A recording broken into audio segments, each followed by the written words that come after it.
Good morning, everyone, and welcome to this special meeting of the Washington County Board of Education.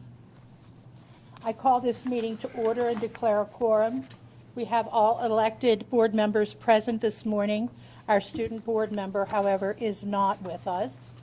At this time, I ask that you join us in the Pledge of Allegiance, followed by a moment of silence.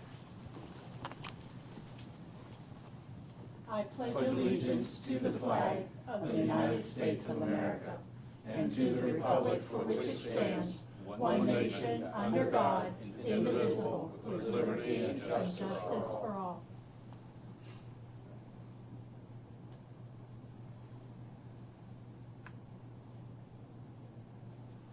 Thank you.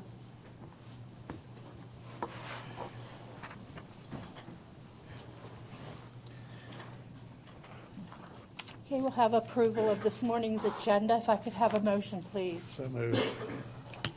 Thank you, Mr. Stauffer. Is there a second? Second. Thank you, Mrs. Murray. Is there any discussion of the agenda? All those in favor of approval? All right, thank you. We have a unanimous approval of the agenda. We have one item of old business, and that is approval of the proposed modified fiscal year 2025 general fund operating budget. Dr. Sovine, our superintendent, Mr. Jeffrey Prue, our chief operating officer, and Mr. Eric Sisler, our executive director of finance, and Cameron Shives, our budget and financial reporting analyst, will be presenting. Morning, gentlemen. Thank you, President Williams, members of the board. Good morning. Just last week, we met in work session format, and based on the feedback of the board, we engaged in conversation at that time regarding three options that all three would have balanced the budget and provided an opportunity for the board to achieve its number one priority of providing a salary and compensation initiative. Based on the feedback of the board, today superintendent staff have before you the preferred option based on the conversation of the board. Option number one that does balance the budget and position the board to achieve its number one budget priority of providing a salary and compensation initiative. I'll now turn it over to Mr. Prue, our Chief Operating Officer. Thank you, Dr. Sovine. Good morning, members of the board. Just some detail on option one that seemed to have consensus from last week. What that option does is it reduces the resource pool by nearly $3.7 million. As we talked about last week, that allows for a minimum 3% increase for all staff within the system, and it reduces our contribution in the next fiscal year to the other post-employment benefits fund by $4.8 million. The net result of that is that the board will now have a balanced budget at $348,151,270. And we're happy to answer any questions you have. Thank you, Mr. Prue. Is there a motion, please? Madam President, I move to approve the proposed modifications to the FY 2025 General Fund operating budget. Thank you, Mr. Bickford. Is there a second? Second. Thank you, Mrs. Murray. Now we can have discussion or questions. Any questions? So, I kind of said my piece on this the other day, and, Stan reminded us last week that we also took money from the resource pool last year as well, and we're doing it again this year. So, that is pretty alarming. And, I remember when we originally started the budget discussion, I asked to just have two positions cut, and by cutting those two positions, we would have funded, I think, about half, if my calculations are correct, half of the salary increase that the ESPs were, for the ESPs that we're proposing. And I don't blame staff for not wanting to cut positions or remove positions. Just like any job, we spend more time with our work colleagues than we do with our own family. So how do you go and cut a position from the budget, which ends up being your friend? You're essentially firing your friend. So I don't blame staff for not wanting to make that difficult decision, but we removed in this proposed budget, we removed positions that directly impact kids, and in the 4 years that I've been here, we have created many new positions, but there's many of them that will never see a single student throughout this whole school year, and some of them at best will indirectly, work with kids. But, it just seems to me like, yes, we're able to do what we originally said our number one priority is, which is salary increases for this budget, but I think we need to remember that our number one priority always is kids. And I don't feel that this puts the kids first. So I'm gonna ask to amend this motion. So, President Williams, I'm gonna make one last effort to try to make a couple changes to this. I move to amend the motion to remove the Equity and Excellence Coordinator, the Deputy Communications Director / lobbyist, and all of the BCBAs from the FY 24-25 budget, and use the savings to reinstate the elementary ABLE program first, with any remaining savings from those cuts going to reinstate the 9 elementary / middle school positions that were removed from the budget, and if there's anything remaining after that, go back to funding the OPEB liability.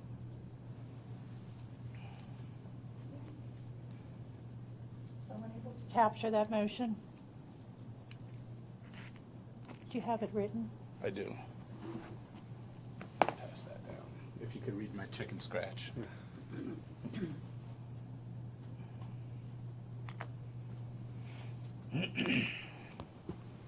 Okay, the motion is to remove the Equity and Excellence Coordinator, the Deputy Communications Director / lobbyist, and all BCBAs from the budget, and use the savings to reinstate the elementary ABLE program first, then any remaining money going towards the 9 elementary middle school positions that were removed, second, and third, fund our OPEB liability. Yes. Is there a second? Second. Okay. Okay, so we have an amendment. May I see that now? Excuse me? May I see that now? We have an amendment and a second, and we'll have discussion on the amendment.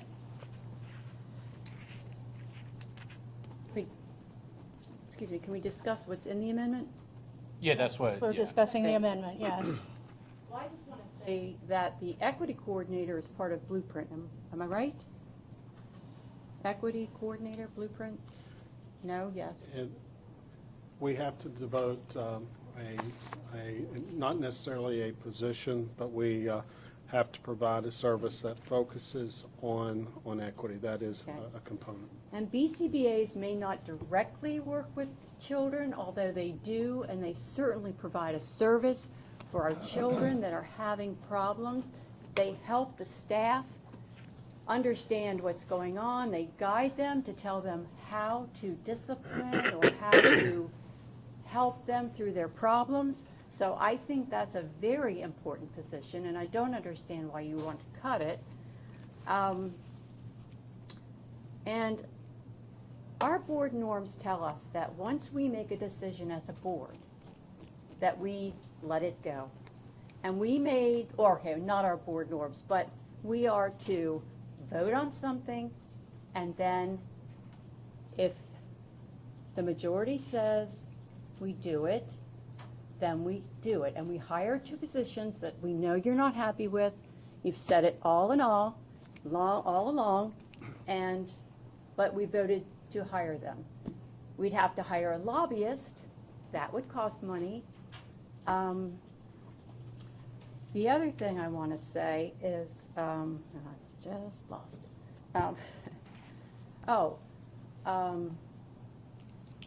The OPEB, we're not really taking money away. We're just not putting money in. It's just like meat. might not be putting as much into my savings account right now, but I'm putting money in. And that's a discretion that we can, it's not written in stone that we have to do it. And you have often said that you don't want us taking more money from the county commissioners. So this is the way that we can balance our budget and do it on our own. So I am going to say I am not for your amendment. So I'll reply to that. Excuse me, no, you won't. Is there any other discussion I think of the that, amendment before we hear again from Mr. Evans? I think that we need to look at our disciplinary data for the BCBA's and see that it is. So I started researching, do BCBA's really increase positive behavior? And I haven't found that in the research. A lot of mental health research shows that when you supply that level of support, instead of making kids better, you make them sicker. I'm looking at the disciplinary numbers. I'm just not seeing an improvement.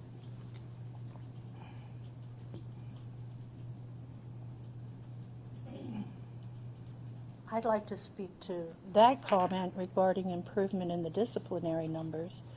I think we recognize that discipline is very different coming out of a pandemic, and it's going to take a while. We have been putting into place BCBA's specialized programming in order to address the culture and climate of our schools, and to say that we're not seeing results, immediate results, I think is very premature. I don't like the idea of cutting BCBA's. I understand that there are those on the board who want to see the elementary ABLE program reinstated, but that is affecting a very few number of students. And this is my personal opinion, I feel those students can be better served in a school setting, not a virtual setting. I think a virtual program is a luxury, and I think what I heard during our work session is that many school systems are recognizing that it is a luxury. So I have some issues with making these cuts. I'm not in favor of cutting the 2 positions. I think the communications position / lobbyist position has been beneficial to us. As Mrs. Murray said, we would have to find a way to do our lobbying in Annapolis. As I remember, that contract that we were paying out for just the lobbyists was something like $24,000. I think our public information office is lean. I think it needs a person in there to assist the director. And I'm not in favor of cutting that position. I've said often that I'm in support of the position for equity and excellence.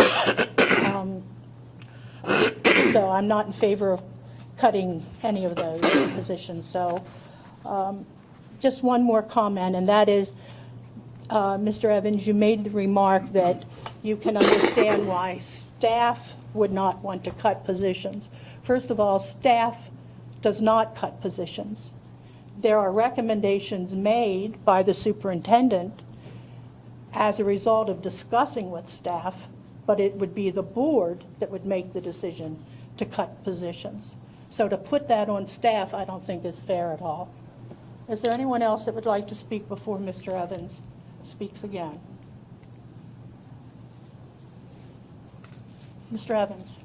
So I don't recall saying, and if I did say it, I apologize. It's not what my intention was, but I don't recall saying that we shouldn't be asking the county commissioners for more money. What I do believe I said was that we need to justify asking for more money. And when we go and look at the BCBA's, quite frankly, I think it's a very important position. But last week, when we found out that our behavior numbers are getting worse, I mean, 13,500 referrals written at, in just the elementary level alone, and 56% of our referrals are just level 1 responses, you know, there's something that's got to change. And when we asked what the change would be, we didn't get a response on that. We were just told on what we did this year. So I'm not necessarily saying that I don't want BCBA's. I'm just saying that I don't want BCBA's until we have a plan for how we're going to evolve that position. You're right that we have had very significant behavioral, you know, problems coming out of the pandemic, and you know, the fact that we're not reimagining how we work with the kids, that's concerning to me. So to go and ask for more of the same when after 2 years of having that position in place, we're not seeing any improvement, that's concerning to me. I don't, in my head, I can't justify spending that money. So, you know, and I'm not going to get into the specifics of the cost or anything about specific positions, but, you know, I'll just say that the cost of the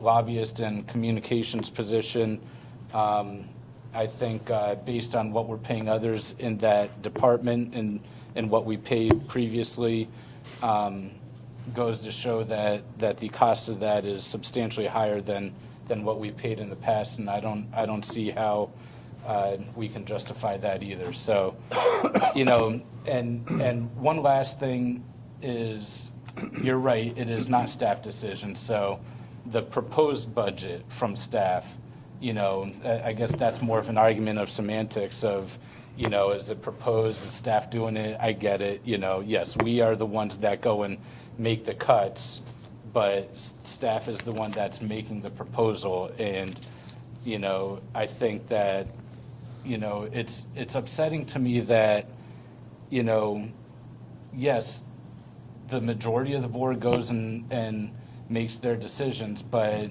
you know, obviously I sometimes get a little outspoken.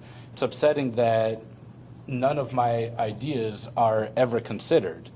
And, you know, I don't know that where the board norm says that we vote on something, we just forget it. I don't ever recall voting on this. So, you know, I think this is something where we do it. And, you know, if I'm in the minority, then so be it. But I'm going to speak my mind. And I don't appreciate being told that I need to just forget it if I don't agree with this. So, again, there's a reason why there's 7 of us. I'm going to speak my mind. If the voters don't like it, they'll vote me out. But I'm going to do what I think is right. So to try to stifle that conversation is also disappointing. Is there any further discussion?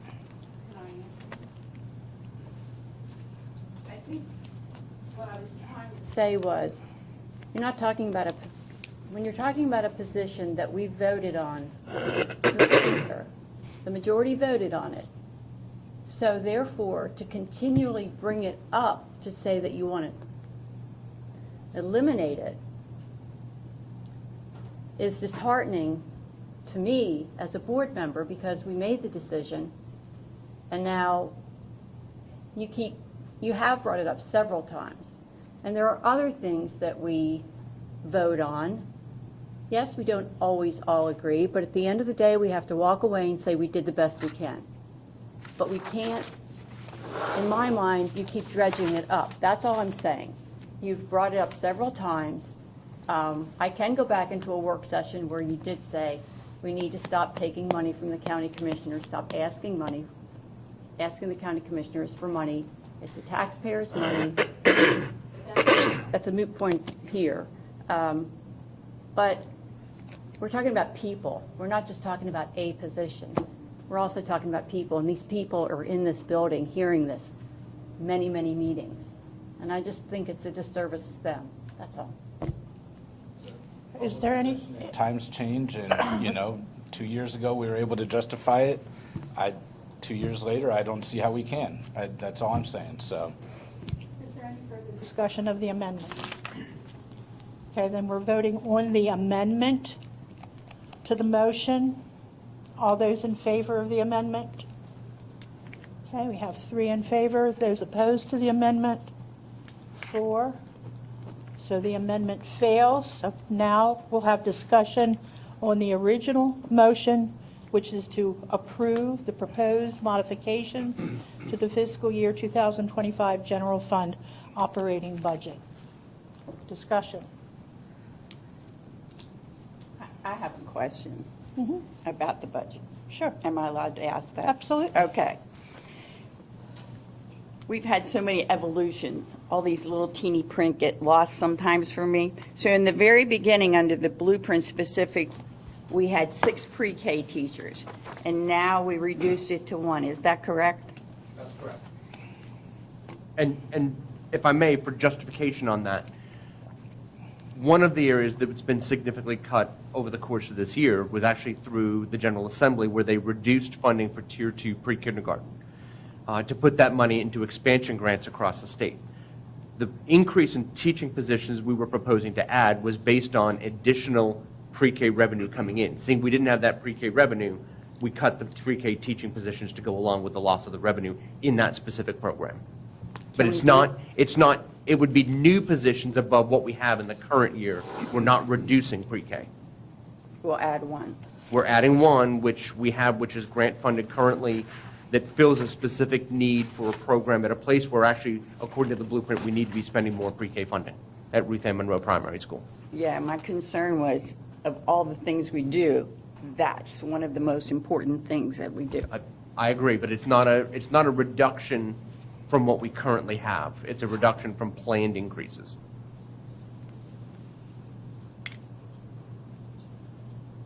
So those 9 elementary/middle school positions, were any of those actually reductions from what was in place this past school year? Yes. Okay. Any other questions? President Williams, if I may, received earlier a question regarding the equity position. And sometimes there's blurred perspectives on that item, and I'd just like to invite legal counsel forward to share what the blueprint actually says. As I mentioned earlier, and just for clarification, while the blueprint does not require a specific position, there is language pertaining to someone needs to be assigned to provide that equity lens and support to the organization. Thank you. It's not specifically blueprint that requires that. What the law requires is an individual, not a specific position. It's not actually even a single individual. It requires that the school district, so the Board of Education has somebody within the school district who does the work of the equity coordinator. I'm not prepared to articulate exactly what that is without pulling up my computer and listing all those items. But there are certain, and I can get that for you, certain areas of work that need to be done. It does not delineate that it has to be an individual or individuals. It's how the Board of Ed and this district choose to carry out that work. So the work has to be done, not a body or an FTE, if that's answering what you're asking. Thank you for that clarification. I just thought that would be beneficial for the public and this board. So do I understand that it's more of a program instead of a position? It is required work that must be assigned. It could be to a specific, could be a specific position. It could be a number of people within the organization that do that work. And there are districts in Maryland that have a complete department devoted to that area of focus. And if I may, Mr. Gaspard, it's not a program. It's supposed to be, supposed isn't the right word.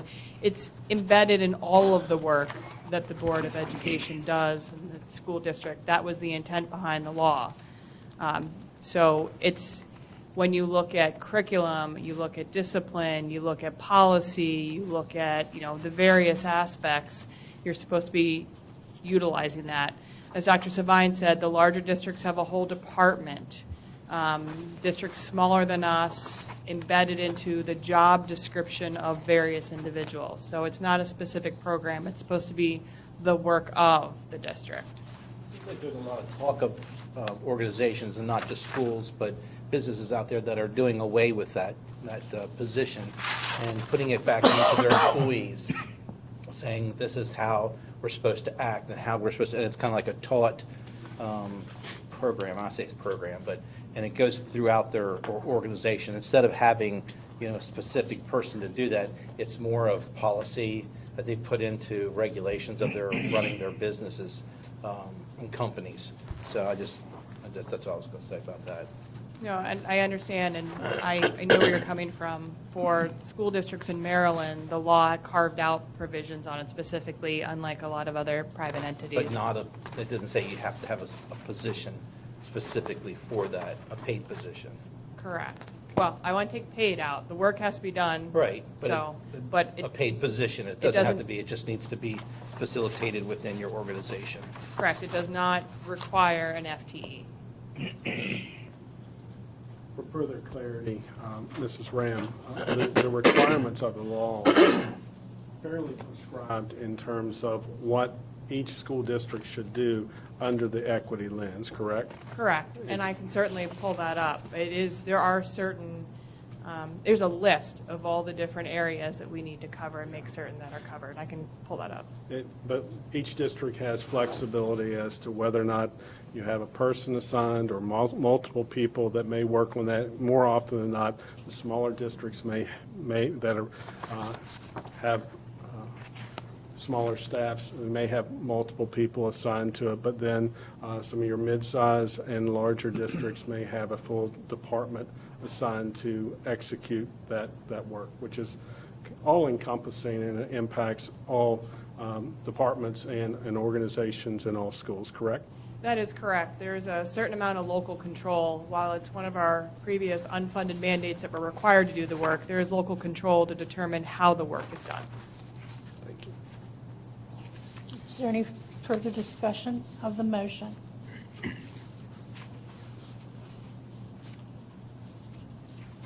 Okay, then we will move to the vote. We're voting to approve the proposed modifications to fiscal year 2025 general fund operating budget. The motion was made by Mr. Bickford, seconded by Mrs. Murray. All those in favor of the motion, please raise your hand. 4. Opposed? Oh, I'm sorry. I saw 4. Opposed? 2. Okay. Motion carries. We have an approved motion and an approved general fund operating budget for fiscal year 2025. Well done. Thank you. Thank you. That concludes our old business. And that is the end of our agenda. So at this time, we will adjourn. Thank you.